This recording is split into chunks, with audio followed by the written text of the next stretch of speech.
A entomologia é o ramo da ciência que estuda os insetos, esses organismos que pertencem ao filo Arthrópoda.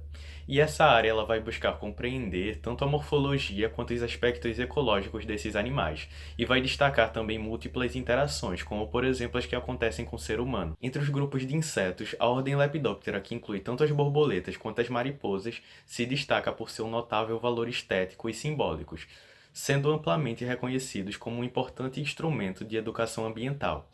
Por conta do apelo visual que exercem, esses organismos são excelentes aliados nas práticas pedagógicas de ciência e biologia, especialmente no processo de alfabetização científica.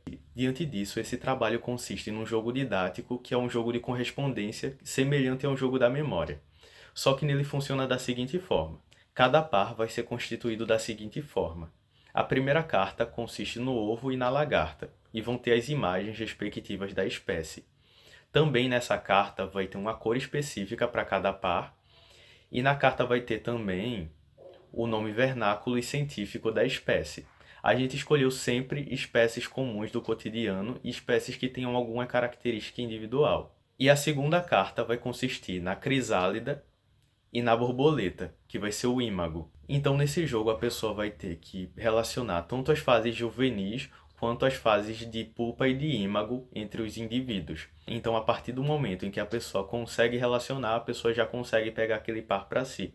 Então, tem uma mecânica semelhante a um jogo da memória, mas funciona mais como um jogo de correspondência mesmo, em que a pessoa vai relacionar principalmente pela cor e pelo nome, e a partir disso ela consegue entender as imagens. A gente aplicou esses jogos em várias exposições a partir de projetos de extensão vinculados ao FPE-CAV, que é a Universidade Federal de Pernambuco, no Centro Acadêmico de Vitória. Nessas exposições, diferente de um jogo da memória tradicional, que a gente já fez alguns protótipos, nesse jogo os estudantes tiveram um pouco mais de dificuldade de relacionar as cartas, o que é natural, já que não vão ser as mesmas imagens. Então o principal meio da pessoa relacionar vai ser através do nome e também da cor de cada carta, que cada carta vai ter uma cor individual. Então, por exemplo, uma carta verde se relaciona com a carta verde, e uma carta vermelha com a carta vermelha.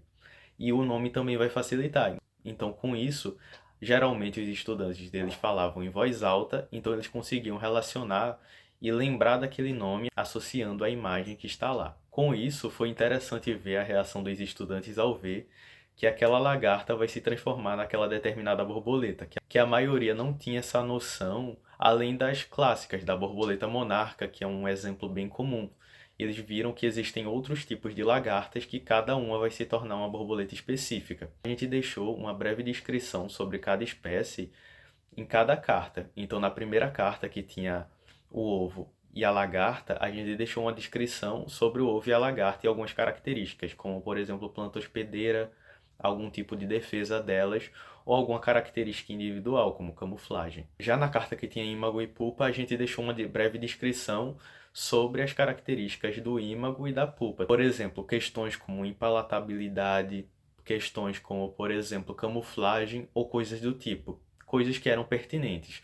Mas durante o jogo em si, não foi possível ler isso de forma clara. Na maioria das vezes, o que se destacou mesmo foi o título. Mas, por exemplo, em um momento fora do jogo, o estudante ele poderia ler aquela carta e entender um pouco mais, já que o objetivo em si, de fato, é relacionar as fases juvenis às fases de ímago, e não em si as descrições, elas funcionam mais como um complemento pós-jogo. Com isso, esse jogo pode proporcionar tanto a divulgação científica quanto a aprendizagem significativa, porque a maioria dos estudantes já viram a lagarta individualmente ou a borboleta individualmente. Então, com isso, eles já têm isso em mente.